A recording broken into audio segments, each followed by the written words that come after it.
Test, test, test, test, test, test, test. Yeah, that worked. It's barely moving, but it's moving before than it was. Testing. Test, test. Yes.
Plugged it.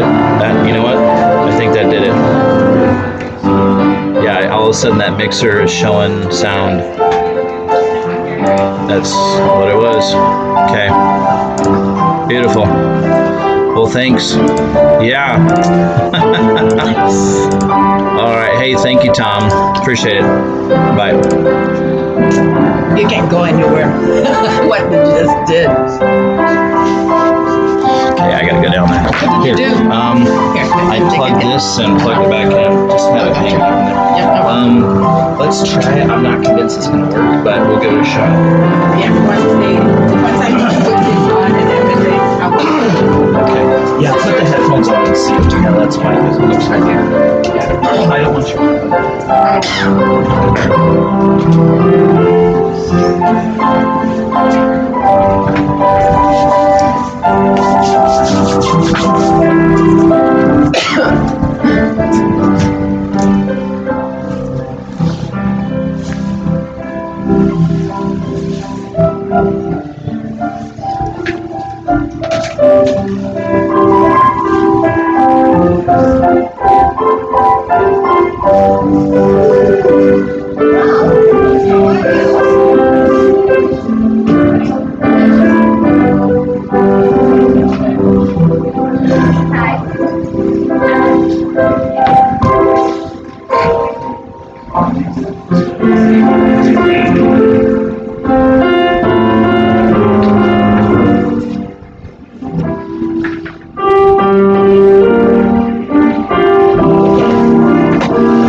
it's working. Oh, you're gonna be here. I can't. I'm trying to get his attention, but I texted him. Can you try it one more time? One time won't work. It's working. There you go. You should give him a thumbs up as you first. Well, good morning. You all are the first ones here, and good for you. Welcome. I'm Pastor Brian, and we're glad to have you with us. Just want to let you know about a little different order of worship today. Today is a day that our denomination celebrates a thing called Freedom Sunday, and it's a Sunday where we remember issues of justice and missions, and we wanted to speak to it because it's something that is on the heart of our denomination and our church, and also kind of connects in a special way with some of our congregation as well. So today is our Freedom Sunday service, and it'll be a little bit of a different mood. But in order to kind of introduce you to it, I want to invite you to pay attention to this video that we've got. We're glad to have you for worship this morning, and look forward to what we have in store for you.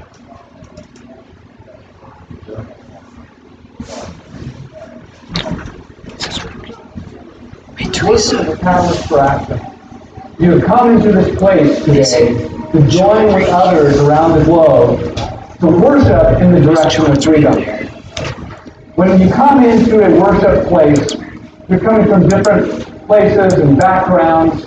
Some of you are coming with a lot of freedom to open the eyes of the blind, to proclaim the favorable year of the Lord, all under the direction and the influence of the Holy Spirit. So I invite you to worship this morning. Worship, proclaim, and then at the end of the service to go out into your community and give away all that God has given to you. Join us. Let us worship the King. Let us worship in the direction of freedom. Please stand and join me in song.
Like I can't hear him. I wonder because it's off.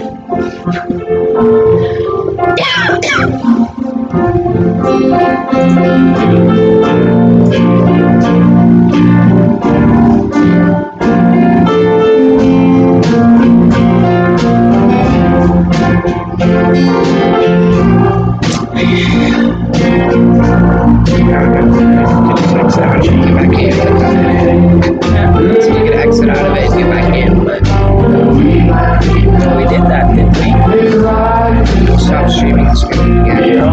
Not yet.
As we, a little different shift of worship this morning. Normally you pray and do your tithes and offerings, but I wanted to, we want to have a flow here where you have an opportunity to worship in song.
Right? So you open your bulletins, there's a couple things in there. There's an insert in there telling you about the ministry that we're reaching out, that we're inviting you to support with prayer, with resources, with in various actions. Is mentioned in those inserts. There's information about Freedom Sunday. There's several things in there. There's a prayer that we're going to go through at the end. So there's that for you, just to let you know what's going on. But you know, the first thing I think about when I think about why do we even do these type of services, that last song that we sang, How Great the Father's Love, the thing that has always stood out to me, I've grown up in the church, and I've gone to Christian schools and gone to seminary and been in ministry, is that caveat as a cornerstone of the Christian faith that God spoke into existence. We can go ahead and stop The it. fact that the Christian But you can just faith stop it, believes in unplug God, it, but not then when you turn it created on, the plug universe, that in. but there are beings in His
has resources and sees someone else in need, yet closes his heart against that person, how does the love of God abide in you?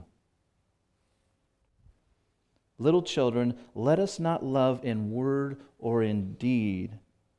Word or talk. Yeah, that's a big difference. Let me say that again. Little children, let us not love in word or talk. Let's not just say, oh, I believe these things. Now, I don't live it out consistently or even endeavor to, but I sure believe it. No. He says, little children, let us not just love in word or talk, but in deed and truth. Let there be a congruency of what you believe and what you say and how you live it out. And there should not be a barrier of how you are willing to live that out, or to whom you're willing to live that out, or when you are willing to live that out. Proverbs chapter 21 verse 3 says, to do righteousness and justice is more acceptable than sacrifice. Let me translate that for you. To live out your faith is more important than the rituals of your religion. Because if you're not living out the rituals of your religion, then what does King David say in Psalm 51?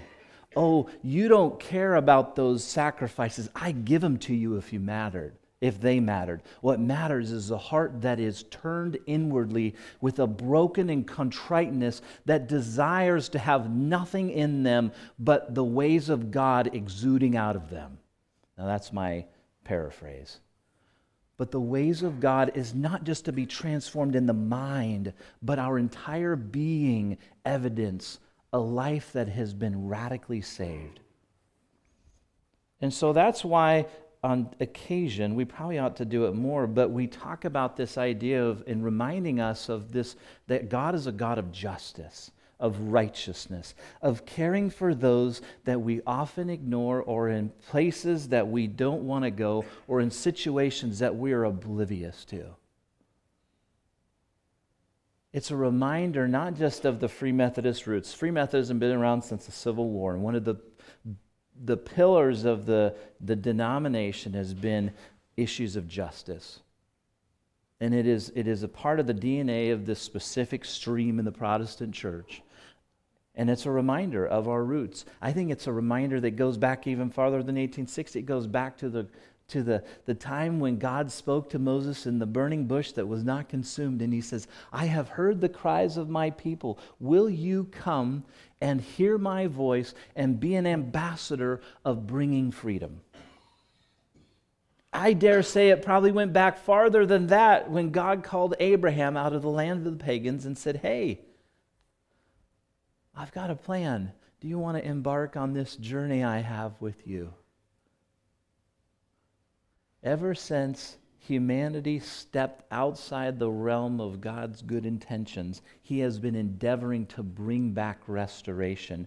And the remnant of people that have said yes to Jesus and claim him as Lord of their lives, are invited to be participants and partners and collaborators in bringing about justice and freedom and hope, salvation, life. Kevin, on the video, many of you have had encounters with Kevin. Some of you haven't. Kevin Austin is a missionary in the Free Methodist Church who reaches out specifically in an organization called Set Free. We've had a relationship with him for 7 or 8 years. He's been up here a few times and really encouraged us in this issue of justice, and he highlighted it. There's an issue of slavery even in the 21st century. You've heard the statistics. Over 40 million people, I think it's even more now. 40 million that we're able to track are still in slavery. Slavery is one of 3 things. People that are held by violence through threat of violence, people that are unable to walk away, or people that are forced to do things that they don't want to do. Those all comprise the realm of slavery. Slavery is a $150 billion industry every year. It comprises sex slavery, labor slavery. It's found in industries of domestic labor, agriculture, forestry, construction, manufacturing, hospitality, and more. The people that are greatest at risk are those on the margins, those that are vulnerable, those that don't have a support network, those that have social economic issues that put them in spaces of vulnerability. And they are not just put in forced labor, but they're trafficked. And it's not just trafficked internationally. Go down to the lower 48, a 1,500-mile, 3-hour plane ride to Seattle, and it's one of the largest human trafficking ports in the United States. It's on the West Coast, closest major city to us in the U.S. And I guarantee it happens here in Anchorage. And we want to talk about human trafficking, we can talk about sex trade, just go to the villages. I've heard at one point 90% of young ladies, 16 and older, younger, have been abused. It happens in our backyard. It happens in our own state. It happens in our own country. But it's an issue of sin. It's an issue of we live in a broken world where the poison of sin infects and spreads its tentacles in any place it can. It happens in broken communities. It's a byproduct of racism, poverty, gender-based violence, abuse, civil war, addictions, and so many other things. And we continue to be complicit and contribute to the problem by the things that we do and the things that we buy. And we can have another conversation on that. We've had it before. But I bring these things up because we need to be reminded. And these are reminders that we live in a very unjust, evil, and sinful world. But that's not the end of the story. It's why I highlighted that we have a God that created and spoke into existence the world, and each human being bears on them the image of God. And though we may have gone astray, there is a story woven throughout the history of man where God's active in bringing about redemption and reconciliation. So even though we live in a broken, unjust, sin-sick world, that's not the final answer. Because we have to be reminded of who Jesus Christ is and what he's done and what he invites us into. Christ-likeness and holiness for God is not just a Free Methodist Wesleyan thing, but it's a theme that's woven throughout Scripture. I could read you a bunch of examples of Scripture, but I mentioned that one in John 3, and that just highlights that the Creator of the universe had to step into creation to bring about redemption and reconciliation. That's how far the expanse of sin's stain was wrought on humanity and creation. But it also shows the expanse of what God was willing to do to redeem creation and redeem humanity.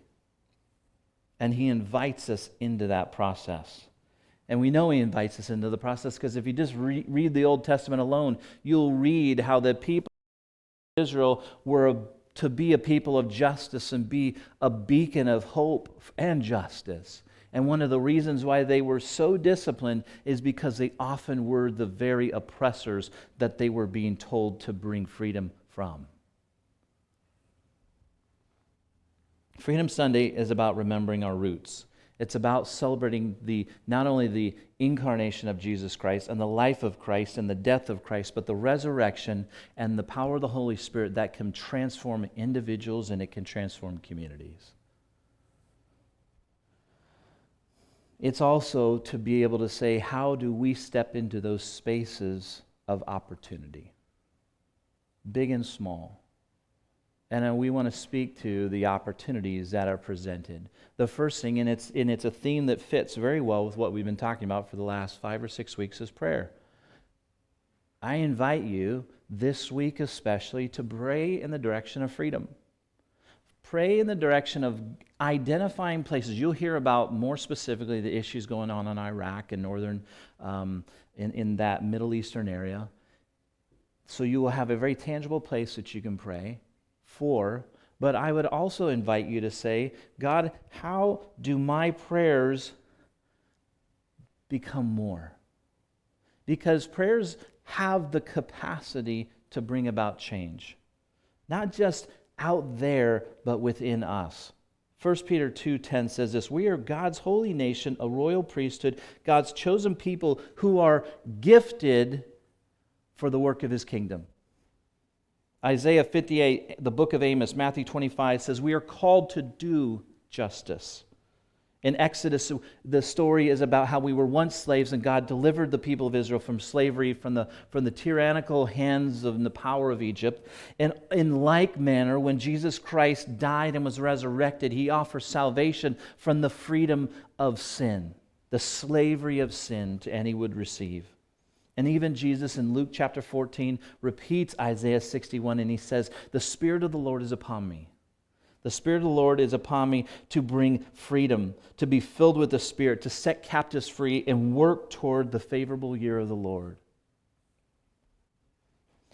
In the holiness tradition, these are themes that are foundational. But it's not just the holiness tradition of the Free Methodist Church. I dare say it's the tradition and the foundation of the Christian faith. And so when you're not just praying for individuals that you hear about, invite yourselves into those prayers. Step into them. Say, "God, how can I be an agent of freedom, an agent of justice? God, how do you invite me to take what I have, whether it is the mite or the mustard seed or your little faith, whatever it is, would you say, 'Jesus, here's what I got'? What are your 2 loaves and 5 fishes?" The Set Free movement and Freedom Sunday is celebrated so that we can reduce vulnerabilities. It's so we can empower communities into action.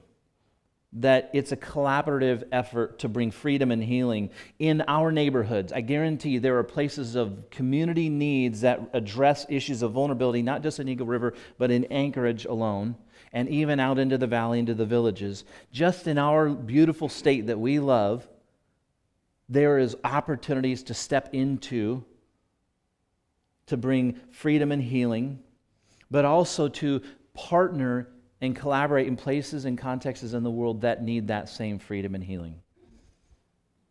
In past Freedom Sundays, things that the giving that has been directed towards specific places has brought change. In rural Thailand, 20 tribal children are no longer vulnerable to human trafficking because of extreme poverty. They resided in International Child Care Ministry hostel where they're educated, they're fed, they're clothed, and they're given Christian care. Those children, and I've been to those International Child Care Ministry hostels, I've been to multiple ones in India, and I can tell you, if they get to go there, they have a chance.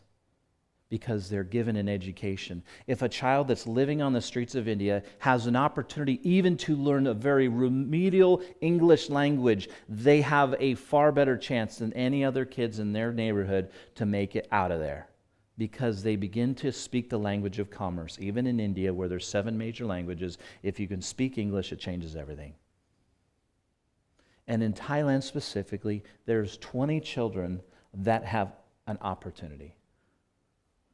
In Seattle, at-risk girls in foster care are now connected with peers, resources, and mentors to support them on their journey. With 70% of commercially exploited youth in Seattle, 70% of the youth that are sexually exploited in Seattle come from the foster care system.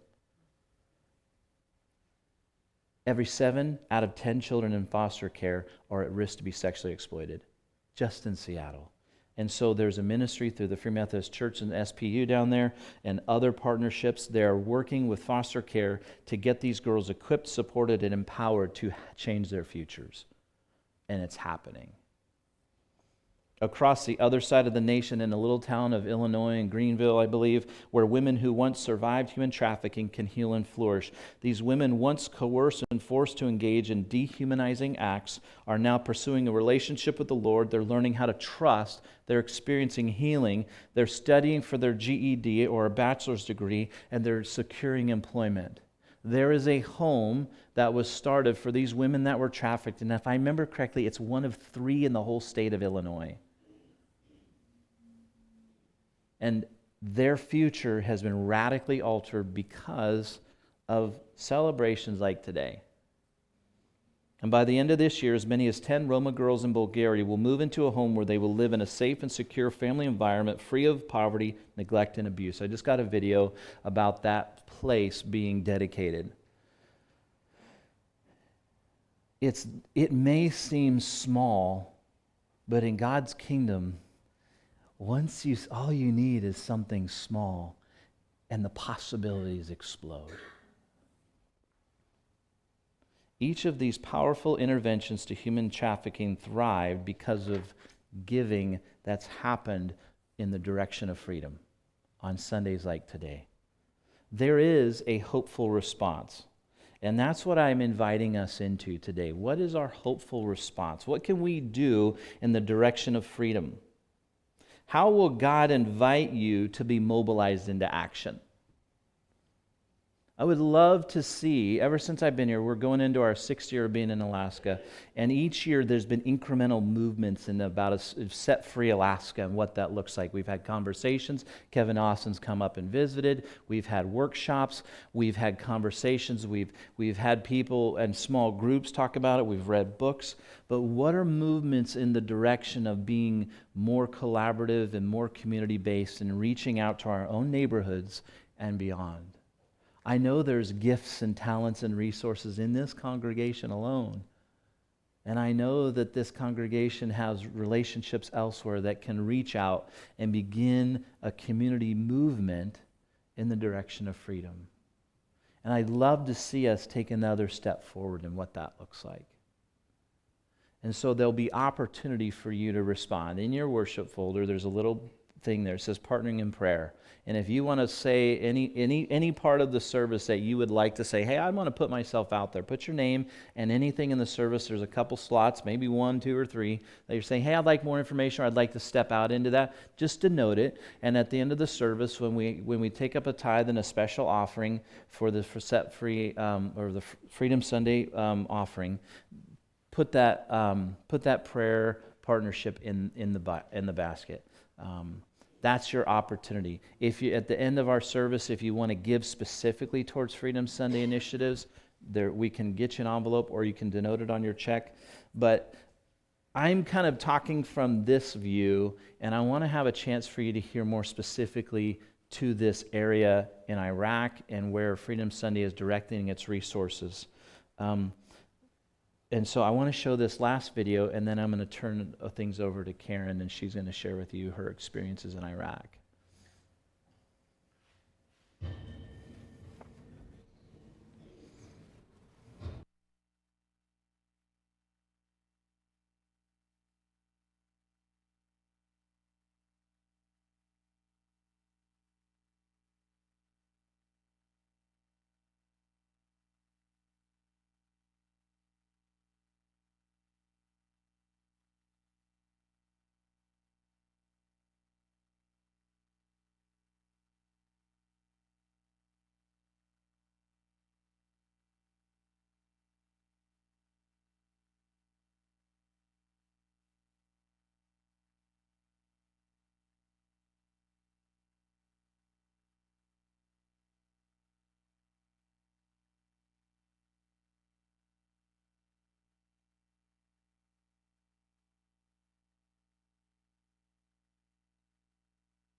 Yeah, so at this time, I'm going to invite Karen Silly up, and she's going to speak a little more to this story of Iraq and her time there. So I'm just going to yield the floor.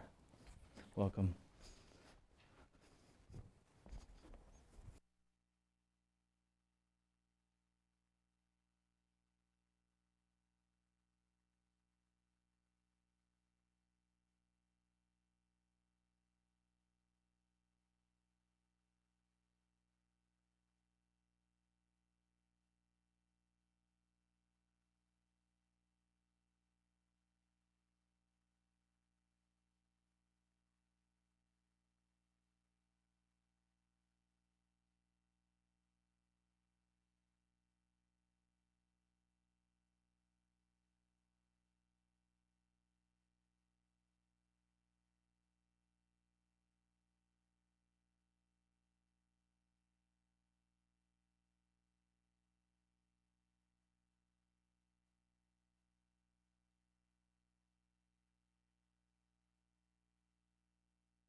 Thank you. And at this time, I invite the worship team forward, and I invite you to stand. And our last song is going to be our response and your opportunity to respond. We're going to sing Amazing Grace, a very appropriate song written by the former slave owner, John Newton. But I also want to invite you, if you want to give in the direction of freedom, specifically denote it, or if you just want to give however you want to give. The ushers are going to come forward, and we're going to receive our morning's tithes and offering. And Jonathan is going to lead us in our final worship song. And I invite you all to stand, and thank you for gathering to worship with us today.